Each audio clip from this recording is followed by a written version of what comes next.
Hey everybody, welcome into the back room. I'm Andy Ostroy. He has no plan for how he would address the needs of the American people. He is only focused on himself.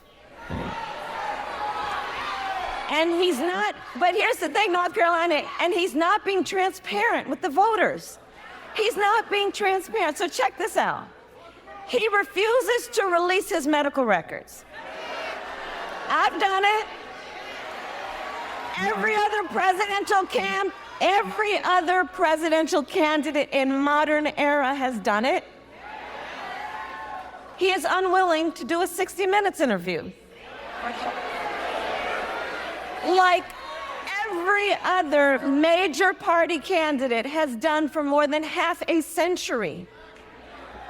He is unwilling to meet for a second debate.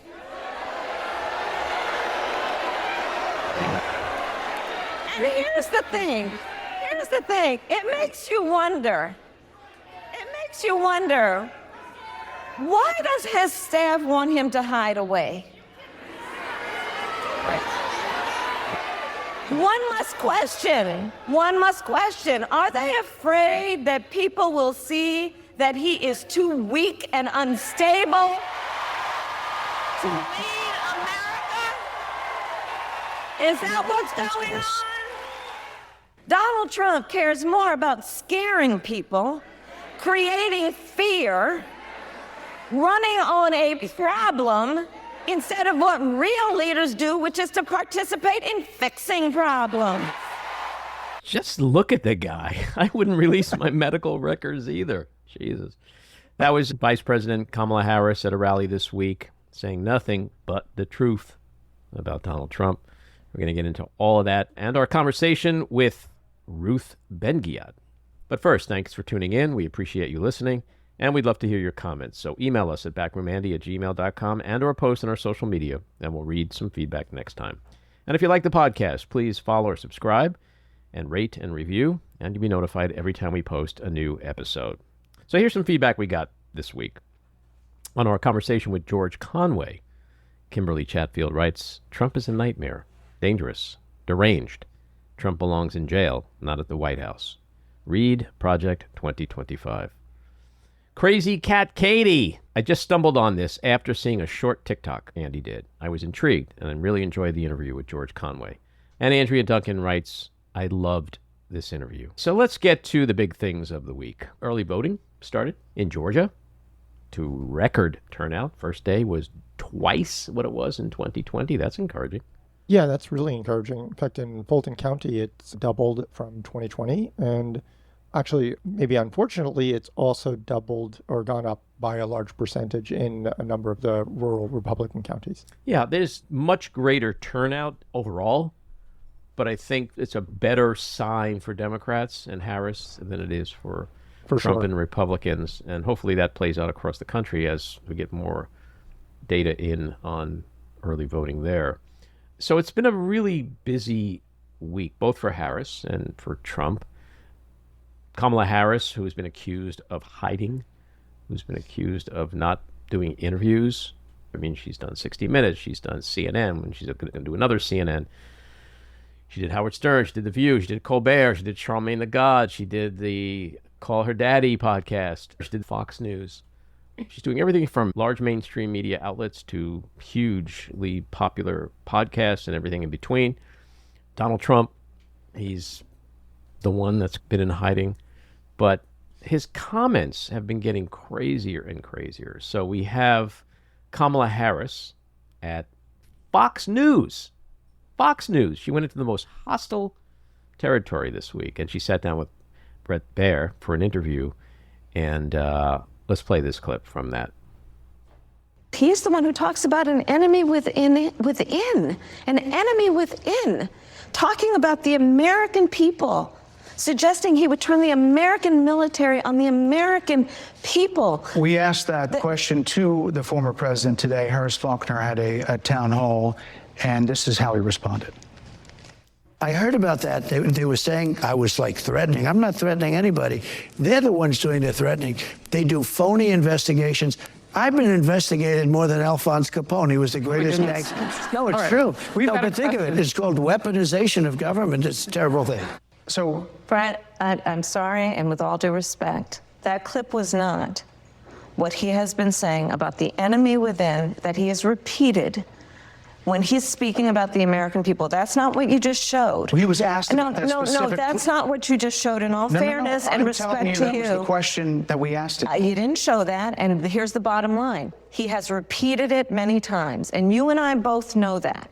And you and I both know that he has talked about turning the American military on the American people. He has talked about going after people who are engaged in peaceful protest. He has talked about locking people up because they disagree with him. This is a democracy. And in a democracy, the President of the United States, in the United States of America, should be willing to be able to handle criticism without saying he'd lock people up for doing it. And this is what is at stake, which is why you have someone like the former chairman of the Joint Chiefs of Staff saying what Mark Milley has said about Donald Trump being a threat to the United States of America. She turned that interview on its head. She scored a lot of points.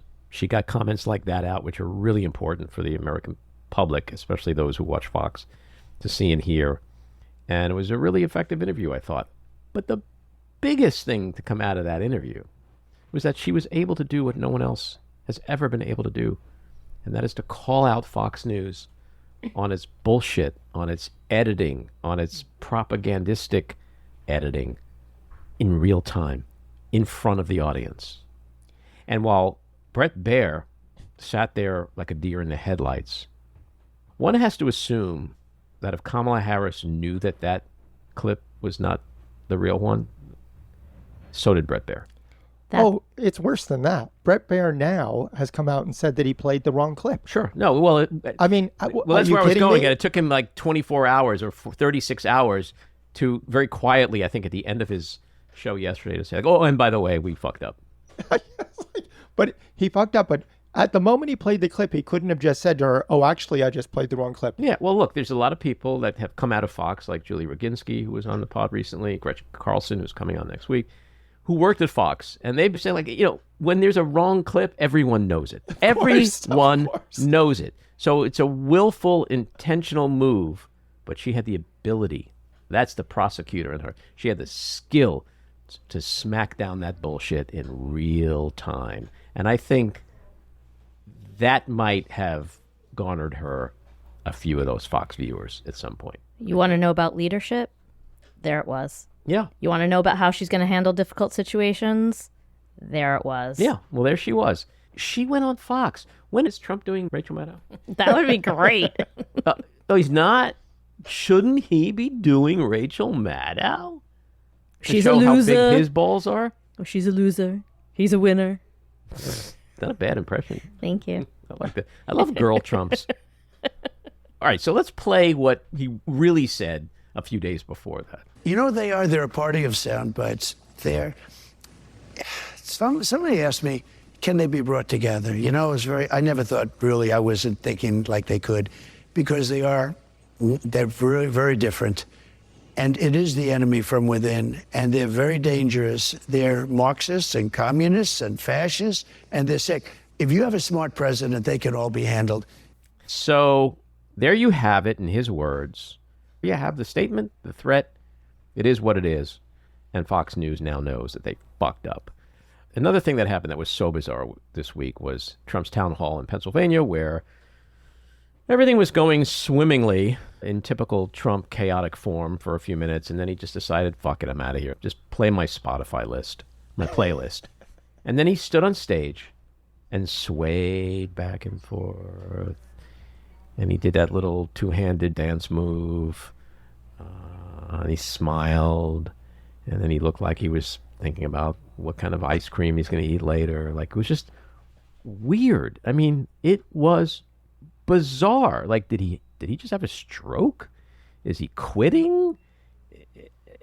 Is he just fed up and doesn't give a fuck anymore? Like, what happened on that stage for 39 minutes And then the music. Somebody was saying, like, does he know the words to YMCA? Like, does he know the meaning of that song? No. That's like, and then it was like November Rain, like 11 minutes of November Rain. It was so bizarre. Ave Maria to Slash and November Rain and Guns N' Roses. Crazy. Two versions of Ave Maria. I mean, this was after two people fainted at the beginning, which brought the music going because he had to find doctors to bring the fainted people out. And then he goes, everybody's faint. Anybody else want to faint? Yes, exactly. You say what you want about Trump, but like the empathy just so much empathy. oozes out of him. So if that wasn't enough, Trump does a town hall at Univision, the Spanish language television network, and a Latino gentleman by the name of Ramiro Gonzalez gets up, asks a question, and the question is, convince me I should vote for you because I'm a former Republican. I voted for you in the past. Tell me why I should vote for you because I'm really upset about J6 and the insurrection and your role in that and your inaction on that day. And here's Trump's response. You had hundreds of thousands of people come to Washington. They didn't come because of me. They came because of the election. They thought the election was a rigged election, and that's why they came. Some of those people went down to the Capitol. I said peacefully and patriotically, nothing done wrong at all, nothing done wrong. And action was taken, strong action. Ashley Babbitt was killed. Nobody was killed. There were no guns down there. We didn't have guns. The others had guns, but we didn't have guns. And when I say we, these are people that walked down. This was a tiny percentage of the overall, which nobody sees and nobody shows. But that was a day of love from the standpoint of the millions. It's like hundreds of thousands. It could have been the largest group I've ever spoken before. My favorite part of that exchange was when Trump says it was a day of love. Ramiro does the look seen around the world where, you know that look when you look at someone, you'd be like, girl, what?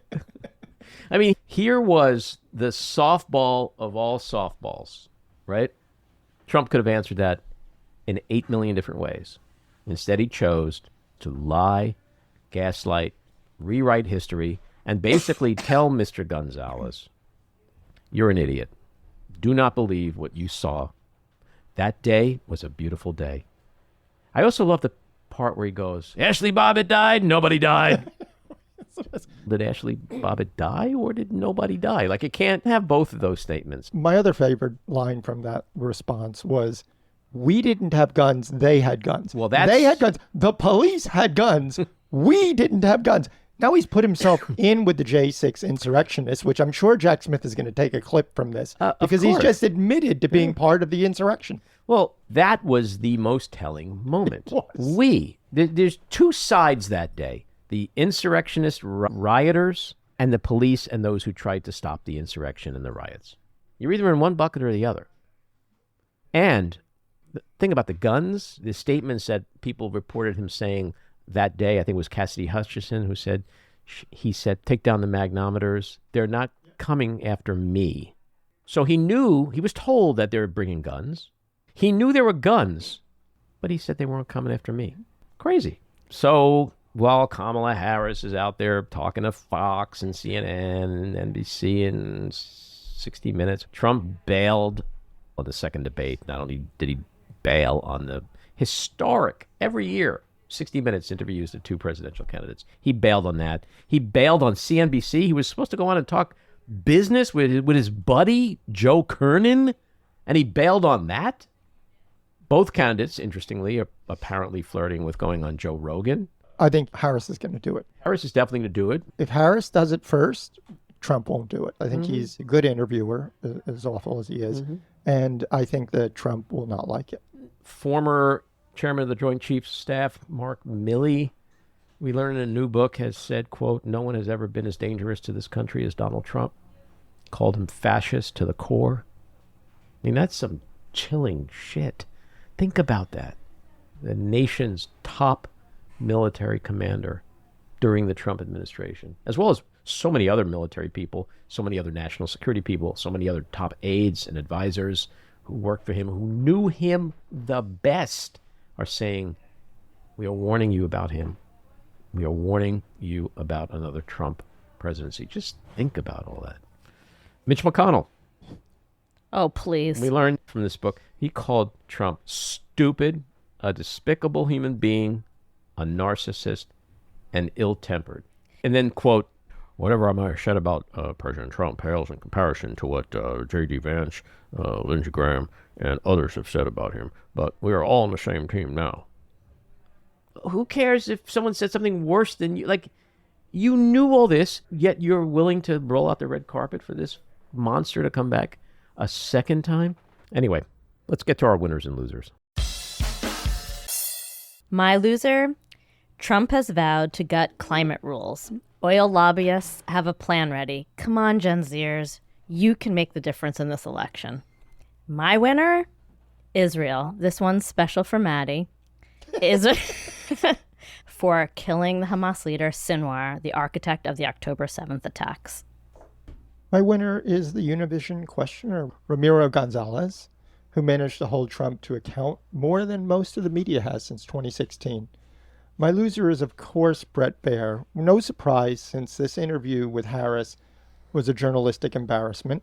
We know Dominion's lawsuit revealed that Bret Baier pleaded for the network to pull its Arizona call and asked them to declare Trump the winner.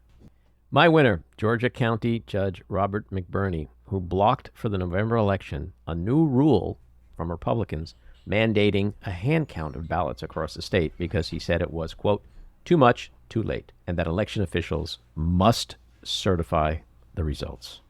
My loser, Donald Trump, who shockingly is selling his new Swiss-made watches, which are definitely not made in Switzerland, but apparently have its headquarters in a little building in Wyoming, and the company actually sells male performance enhancement honey. Male performance enhancement honey. Delicious. You can't make this stuff up, kids. All right, this gets us to more serious things, like our weekly rant. So, yesterday we saw the Israeli IDF assassinate Hamas leader Yahya Sinwar, a brutal, murderous, barbaric terrorist, and the mastermind of the October 7th massacre last year in Israel. 1,200 Jews perished in that slaughter. As I watched this on the news yesterday, I thought, as I did when Osama bin Laden was finally killed by U.S. troops, that here's something we're all going to be happy about. Something we can all celebrate and rally around. And then I saw what I call yes-butism. Yes, Sinwar was a brutal, murderous, barbaric terrorist who killed a lot of Jews. But Palestinians got killed as well. Yes, Palestinians have died. And I hate seeing anyone, anywhere, die. Especially innocent people, especially children. You know, a few years ago, the Black Lives Matter movement was born amid a growing epidemic of black men and women being killed by police simply because of the color of their skin. And that made a lot of white people uncomfortable. Oh, we heard cries of, all lives matter, don't they? Yes, all lives do matter. That's true. All lives, say it again, do matter. But that wasn't the point, though. The point was that black lives were being snuffed out simply because of race, just as Sinwar's life was focused on murdering Israeli Jews. So let me be perfectly clear.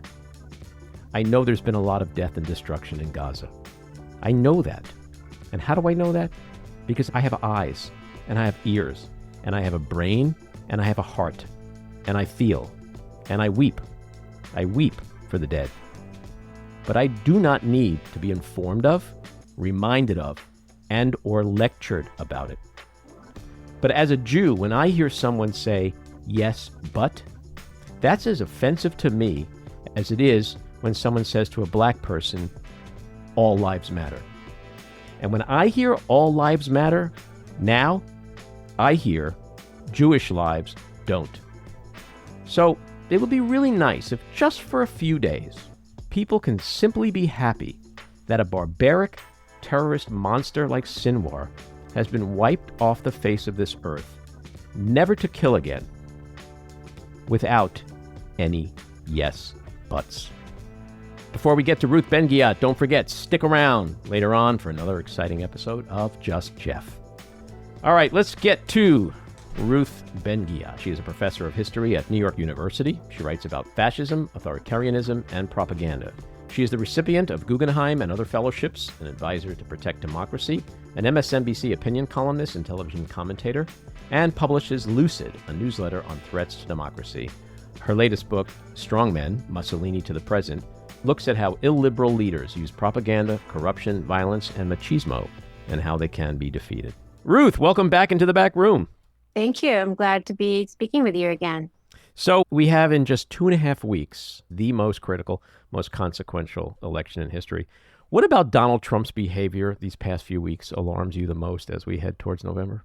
There isn't just one thing. He's ratcheting up all of the conditioning he's been doing of Americans to have a hatred, to divide us. It goes well beyond polarization, because what people like Trump need to do is not just polarize people, but to get people into a state of existential fear. And that's what the enemy within discourse that's now been introduced is for, as well as dehumanizing, having targets, people eating cats and dogs, being cannibals. So that is one whole area that's harkens back to fascism. That's obviously very, very concerning. And the other is the idea, his suggestion that he might have to use the military for domestic repression. As somebody whose book, Strongmen, a third of it's about military coups and what happens to militaries when they're abused by authoritarians, that's the other thing. That's a whole other area that's extremely concerning. Why do you think so many people aren't seemingly as concerned about this as much as people like you and I and others? Is it just the effect of really good gaslighting and propaganda, which is typical of these types of regimes? It's a combination, I think, of people getting literally dis and misinformation, for example, on the economy, because Trump needs people to think that America is failing. That's part of the playbook, that America is crime, anarchy, its democracy is failing. Democracy is failing you economically. So there's been a whole, campaign of lying about the economy and everything else. So part of it is deliberate bad information and wrong information. Part of it is that many Americans, as we know, tens of millions didn't vote. They never vote, and they're not really reachable. They don't watch television, and so they're not getting perhaps any information. And perhaps what they are getting is incorrect or partial. That's another problem. And then there's the usual, it can't happen here, which every case study I have in my book, the Germans, the Chileans, they all thought it can't happen here, but America is particularly susceptible because we have been a place where people all over the world have fled dictatorships and they've come here for many, many years. And so the idea of this is a safeguard of democracy with all its flaws has persisted, and people have been able to be complacent, I think. It's such a phenomenon to see what Trump has done domestically, the stuff we're talking about, the rhetoric, the threats against opponents. But also this week we saw him talk about Ukrainian President Zelensky and literally blaming Zelensky for being invaded by Russia, saying, quote, he should never have let that war start. So domestically and globally, we're seeing things that we never could have dreamt would happen with the nominee of one of our two major political parties. And so how dangerous is all this as it's coming together before this critical election? It's beyond dangerous. And I'm glad you brought that up, because that too is part of a playbook.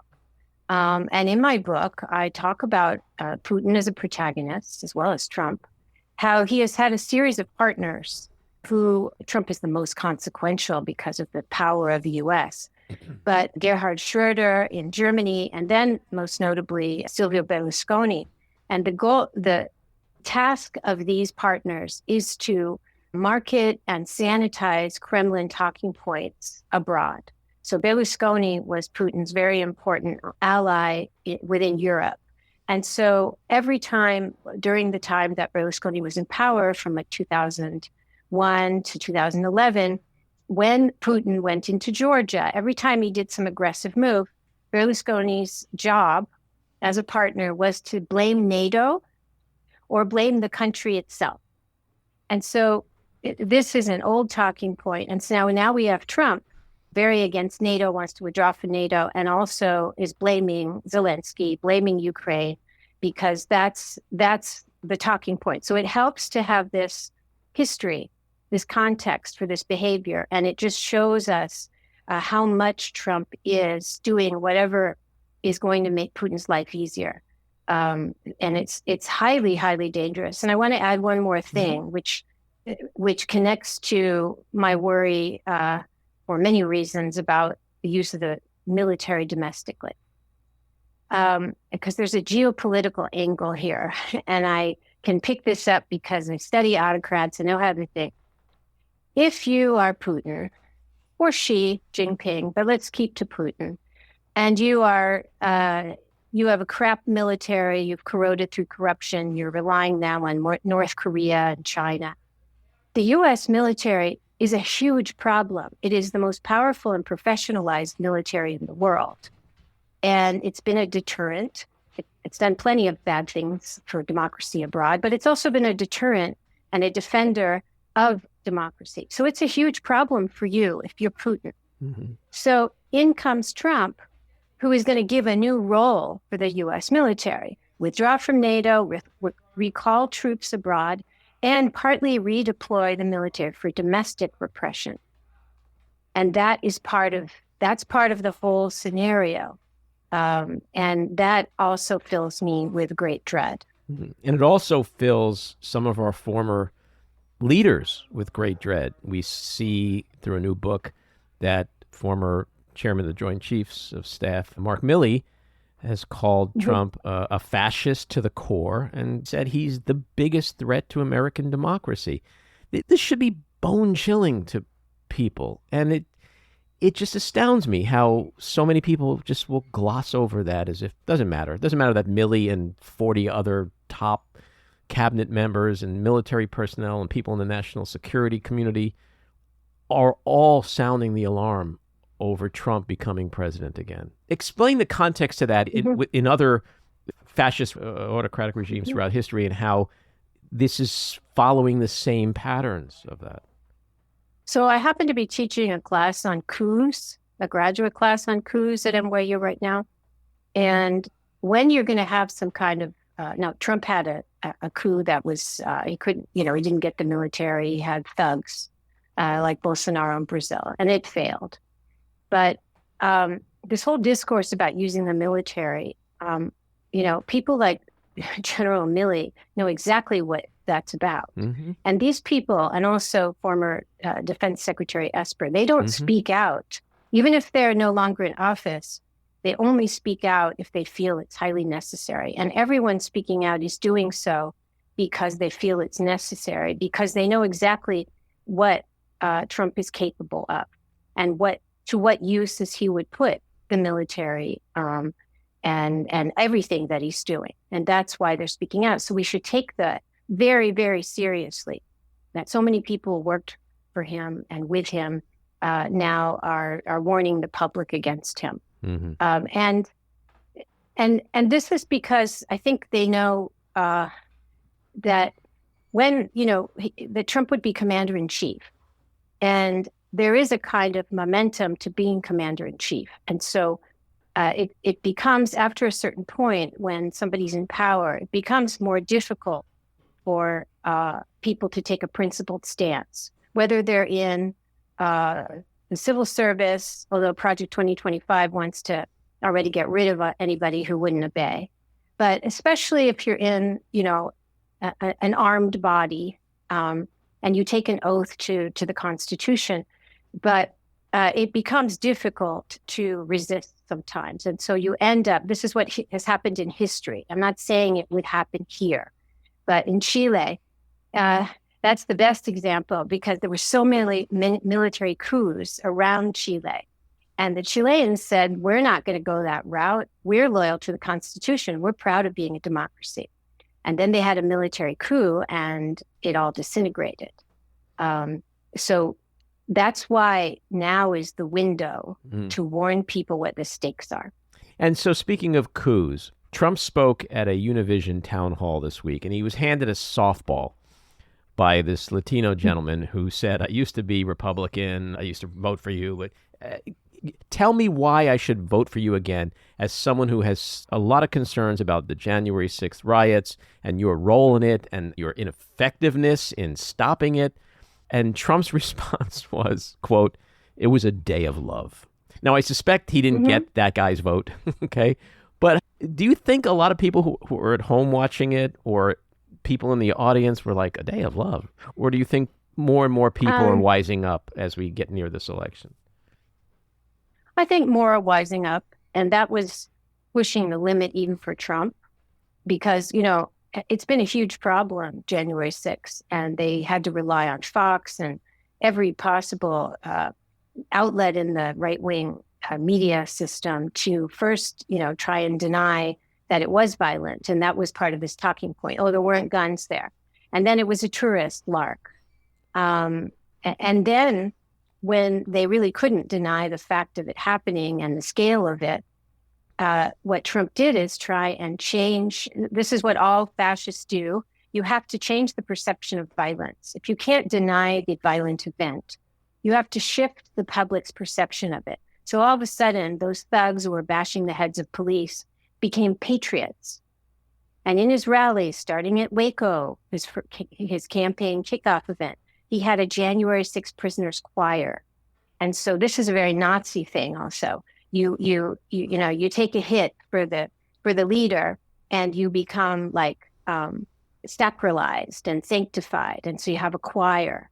And so that's what he's tried to do because he can't really make it go away. Mm-hmm. So it's supposed to be a patriotic and positive thing. Now he's pushing further to say it's a day of love.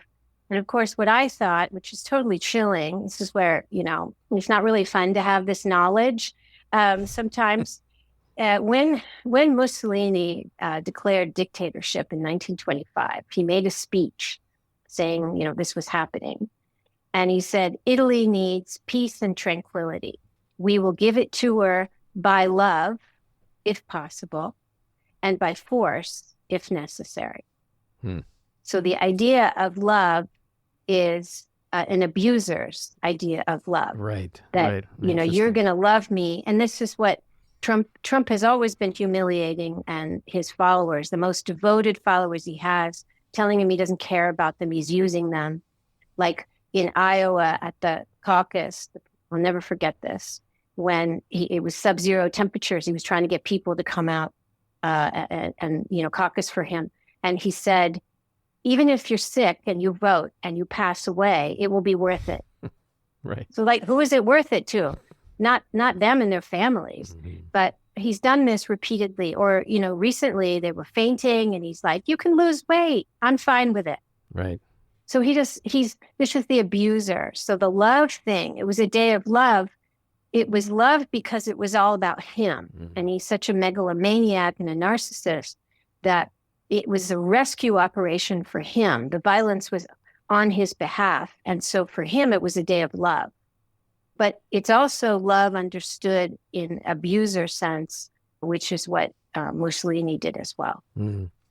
I would love you to comment on something that also happened this week. It was with Virginia Governor Glenn Youngkin and an interview he gave with Jake Tapper, and where he literally twisted himself into a pretzel to sane wash, and that's my new favorite word, by the way, sane wash, and gaslight Jake Tapper over these Trump threats of enemies from within. It was over that. And he played the old, that's not what Trump said card. And Jake literally had to say, I'm just repeating Trump's exact words. How typical is this blind fealty in burgeoning autocratic regimes to have, because, you know, it's like a perverted version of Hillary Clinton's It Takes a Village. Like, you can't become a dictator by yourself, right? You need help.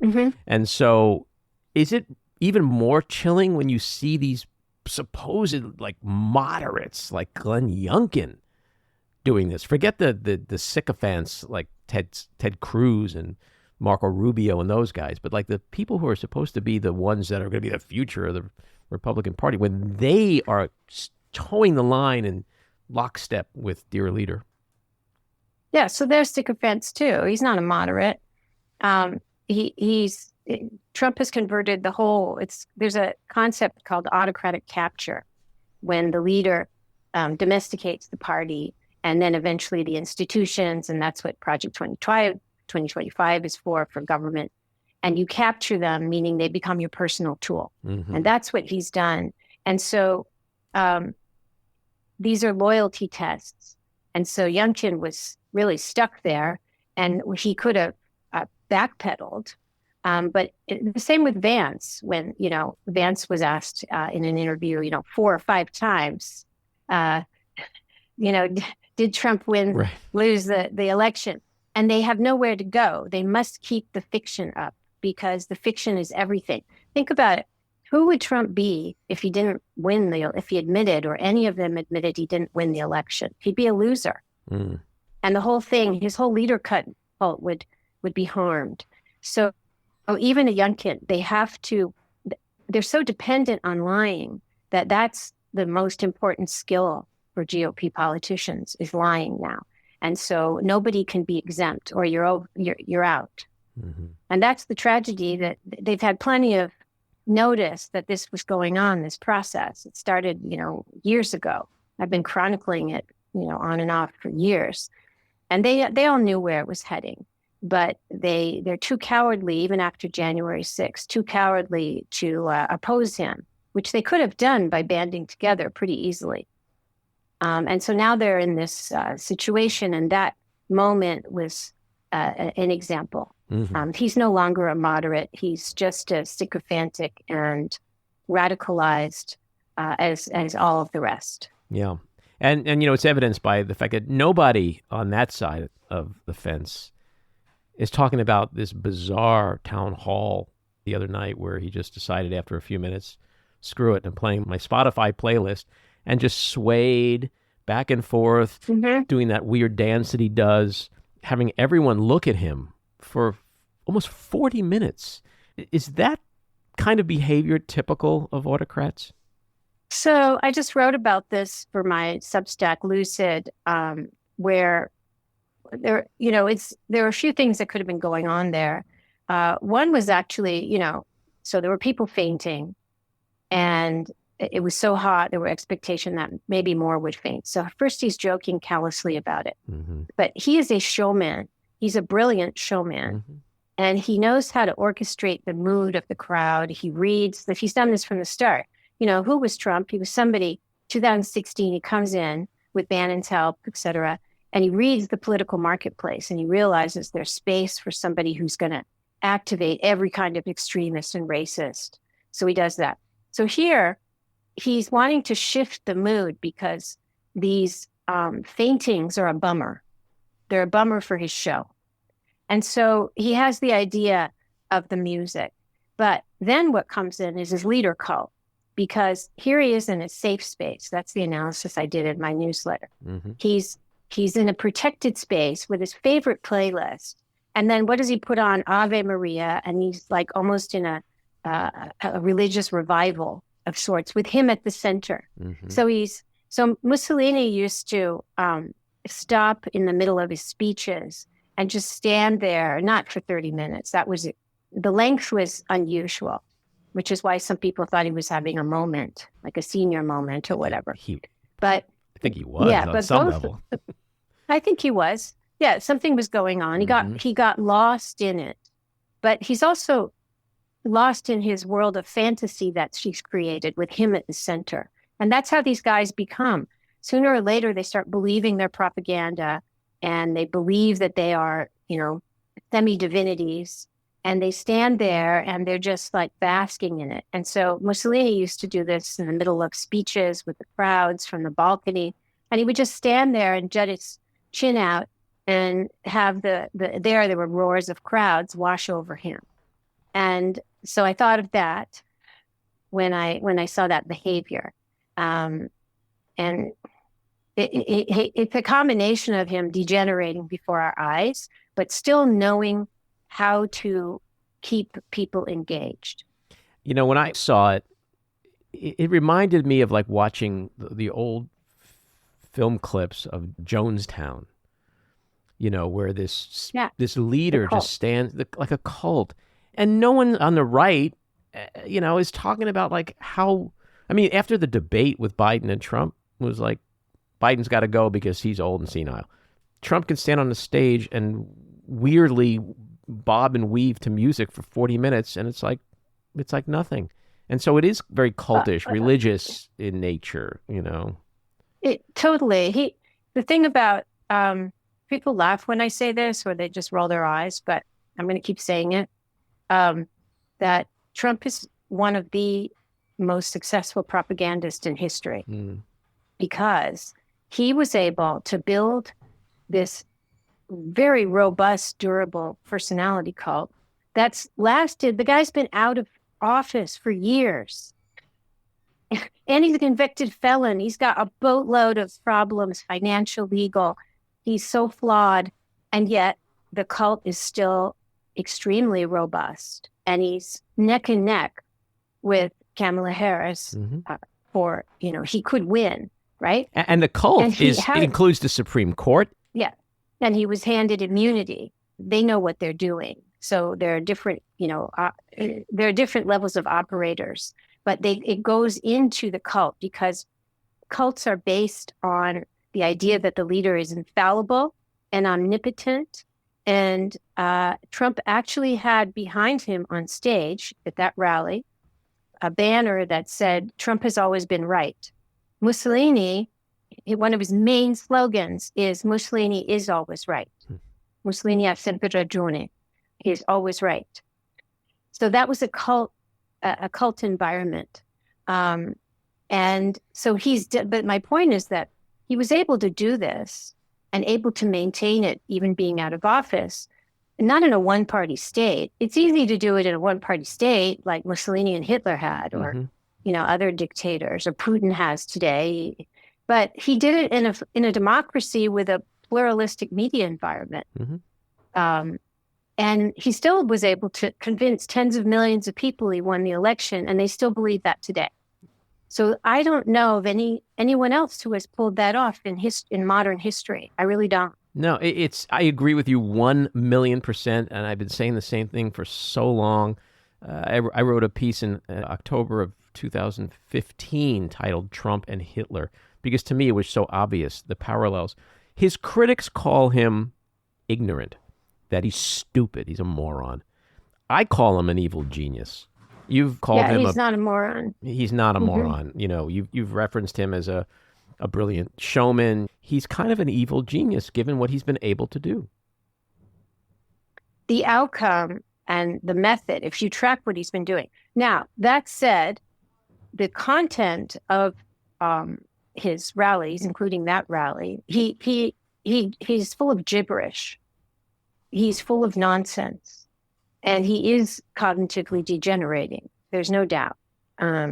He does spout nonsense to a far greater extent than sitting dictators I've studied have done, with the exception of when they've been, like Gaddafi was in office for 42 years. Okay, 42. Can you imagine 42 years of a like murderous dictator? And toward the end, he was spouting nonsense, but he was, he'd been there a long time in this bubble. So that's what's difficult about Trump, is that there is a method there, but there's also a madness. And that is part of the combination. Like Idi Amin was like a lunatic, and he also managed very efficiently to kill hundreds of thousands of people in only like 7 or 8 years. So that's this terrifying duality of these dictators. What do you say to those people who, in brushing off his autocratic threats, like killing or imprisoning his opponents, holding military tribunals if he gets elected, they say things like, "Oh, that's just Trump's bluster. He's never going to actually do that stuff. He was president for 4 years. He didn't do it then." Like, we really need to pay attention and worry about this stuff now, don't we? Yes, for 2 reasons. Is that there's a kind of amnesia of how much damage he did cause. Are we not remembering, criminal negligence on the pandemic, just enabling Putin the whole time. What he did, which was a rehearsal for using the military during the Black Lives Matter protests, where protesters were buzzed with, helicopters a la Pinochet. Plenty of bad things happened. People were fired because they were not loyal, blah, blah, blah. This time, the whole campaign has been a rehearsal for autocracy. That goes back to the Youngkin discussion. Everybody's fallen into line. Everybody's obeying in advance. And so this time, because he also was given immunity for official acts by the Supreme Court, there would be no guardrails. And he's triply, quadruply desperate because he's a convicted felon and he could go to jail. And when autocrats are in that mode, they'll do anything. And it's very difficult to stop them. Mm-hmm. My last question, and it's a quick one. What are we looking at November 6th, in your opinion? Likely a victory by Harris and a contestation by MAGA. And I'm saying MAGA because it's not just Trump. Trump has a formidable array of institutional and other people on his side. So Trump could likely lose. Trumpism is going to keep fighting the fight. Yes. Yeah. Ruth, always great to have you in. Look forward to our next conversation. Fingers crossed for November 5th. Likewise, on all counts. All righty, take care. All right, it's time for another episode of Just Jeff. Hey, Jeff, what's going on? Hi there, Andy. I can't believe it. Another Friday has us here. The days go by so fast. It's amazing. Mm-hmm. Anyway, I just want to tell you, I listened to the Joe Walsh one from last week. And again, I love when the banter that goes on. It was just you and Jen last time. And both of you were dumping on poor old Trumpy. So I just want to say, so you guys are going, back and forth about, you on one hand, you say you think Harris might win by a landslide. On the other hand, you said, well, I think maybe it would be better if Biden had stayed in. Well, let me explain something. The race may be very tight, too close to call now. But in my opinion, if Biden was still in there rather than Harris, he'd be down by 5 to 10 points or more. I agree. Yeah, okay. You was Matty. You found a friend in Matty. Oh, okay. Shockingly. Shockingly. So, and then, one thing, it was a legitimate criticism is what you said, Andy, that you wish Biden had decided to not run like a year and a half ago. And it would have been a cleaner process. But there's one thing I think, if you remember back, he was running in 2020. He said he was basically running because of Trump and what he said about Charlottesville. They're fine people on both sides. And he basically implied that he would be a one-term guy. Mm-hmm. And I think would have been, except when you lose, very rarely do you get a chance to run again. No one, including Biden, thought that Trump would run again in 2024. Once that became clear, I think that was in Biden's mind that he felt he needed to defeat Trump again, rightly or wrongly. I don't know if that's narcissism or what, but it's like there are other people that could have accomplished that goal perhaps better than him in the minds of people. So. Let me tell you something. If Gavin Newsom a year ago, Trump, after Joe Biden stepped aside, would have thrown his hat in the ring and become the nominee, Democrats would have lost their minds. Okay. Yeah. It would have been like my mother back in the 70s at a Tom Jones concert. Okay. They would have gone crazy. Okay. And he would have done a pretty good job, I think. It's funny you said that because my thinking was assuming that Biden was whether he won or lost, but let's say Biden had won. I predicted that the 2028 Democratic candidate would be Gavin Newsom. And I think that's why he did. They were all waiting in the wings to see what would happen in 2028. So we'll see what happens. We're going to find out soon enough, aren't we? Jeff, always a pleasure. Talk soon. Take care. Bye. Bye, Dad. Bye. This episode of The Back Room was edited and produced by me, Andy Ostroy. It was co-edited and co-produced by Matty Rosenberg and co-produced by Jen Hammoud. Our theme song was composed by Andrew Hollander, and our logo was designed by Cricket Langell. And special thanks to Patricia Wind. Please take a moment to rate and review the podcast, and also follow or subscribe. Until next time, keep your eyes on Washington, Hollywood, and your own backyards, and have a great week.